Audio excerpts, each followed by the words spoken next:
Bonjour tout le monde, comment allez-vous? J'espère que vous allez bien. Écoutez, je vous souhaite en tout cas une très très bonne semaine. J'ai eu donc plusieurs questions qui m'ont été posées. Je vais répondre ici à deux questions. La première, courte réponse concernant le connecteur à perçage d'isolant. Une personne me demande qu'est-ce qui se passe en cas de pluie. En fait, je le dis dans la vidéo, ce connecteur est étanche, et parfaitement étanche, puisqu'il est utilisé sur le réseau électrique.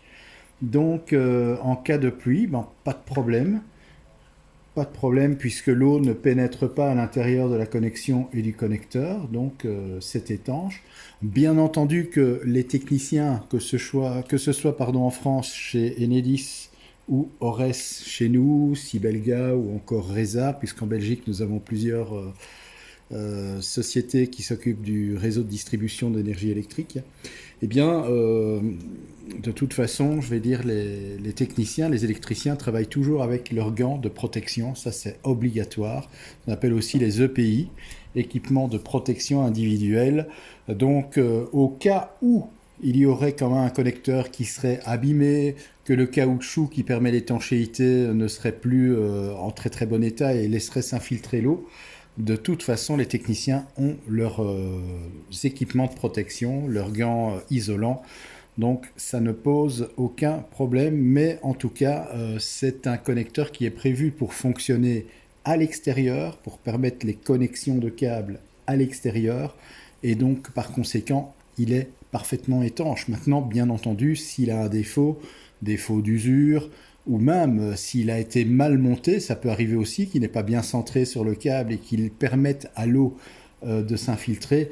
Voilà, le risque zéro n'existe pas, mais en général, il n'y a jamais de problème avec ce type de connecteur. Ça se passe toujours très très bien.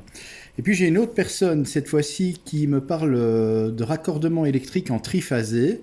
Donc ce monsieur a un coffret principal qui est en, si j'ai bien compris, en 3 fois 230 volts. Donc c'est en Belgique.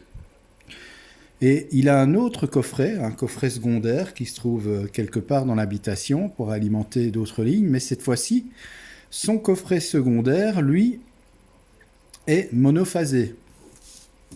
Alors, il me demande en fait qu'est-ce qu'on fait alors de la troisième phase. En fait, c'est très très simple. Euh, voilà, ça c'est le coffret, on va dire 1 qui est triphasé. Coffret triphasé. Ça, c'est le coffret numéro 2, donc le coffret secondaire, qui lui est monophasé. Alors, ce qui va se passer tout simplement, forcément, au niveau du différentiel général, les différentiels sont tétrapolaires, mais comme il n'y a pas de neutre, vu qu'on est en 3 fois 230 volts, bien tout simplement, on vient avec la première phase, la deuxième phase et la troisième phase. L1, L2, L3. Sur certains modèles, on doit faire un pontage, par exemple L1 avec le neutre, pour permettre, je vais dire, au bouton test de fonctionner quand on veut tester le différentiel, puisqu'il faut bien tester le différentiel au moins une fois par mois pour voir s'il est fonctionnel et s'il n'est pas en défaut. Mais en fait, ce qui se passe au niveau du coffret numéro 2 monophasé, c'est pas compliqué. En fait, tout simplement, on va repartir, on va prendre par exemple la phase 1 et la phase 2, donc qui vont arriver ici sur un différentiel monophasé. Et bien là, tout simplement, on reprend par exemple L1, L2, les deux phases, et en fait la troisième phase, on ne l'utilise pas. Donc la troisième phase, on ne la branche pas, on ne la raccorde pas. Donc au niveau du câble, eh bien, on aura par exemple le fil brun avec un bleu. Voilà, tout simplement, puisque là on est en monophasé. Donc voilà, la troisième phase ne se raccorde pas. Donc on ne la raccorde pas, tout simplement. Et ça fonctionne très très bien. L'idéal, bien entendu, dans une installation électrique, quand vous avez une alimentation en triphasé, si vous pouvez le faire, c'est mieux. C'est aussi de faire le deuxième coffret, le secondaire, en triphasé aussi. Autant répartir les charges, autant équilibrer les phases. C'est pas plus mal. C'est ce que j'ai fait ici chez moi quand j'ai fait l'installation électrique. J'ai un compteur électrique triphasé. Je suis en 3 fois 230 volts. J'ai mon premier tableau électrique coffret divisionnaire qui est en bas, à côté du compteur, donc qui alimente en fait tout le bas de la maison et j'ai mon second tableau électrique, coffret divisionnaire, qui se trouve à l'étage et qui alimente tout l'étage.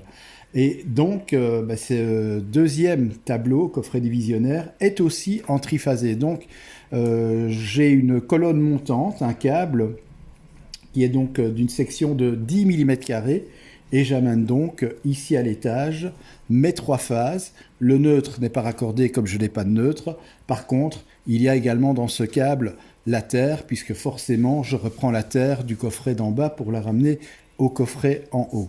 Mais dans ce cas-ci, si on passe d'une alimentation triphasée pour alimenter un deuxième coffret secondaire en monophasé, donc simplement, on reprend par exemple L1 et L2 pour alimenter le deuxième coffret.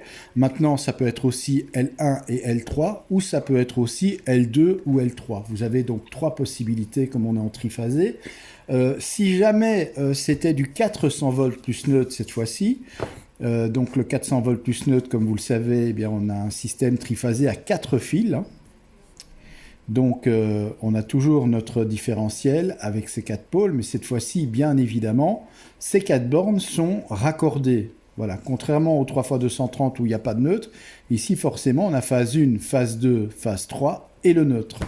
Alors, pour le coffret secondaire, si le premier est en triphasé 3 fois 400 volts plus neutre, eh bien, votre coffret ici secondaire qui est en mono, tout simplement, à ce moment-là, vous reprenez une phase, comme ceci, avec le neutre. Très important, n'allez pas prendre, comme en 3x230, 2 phases.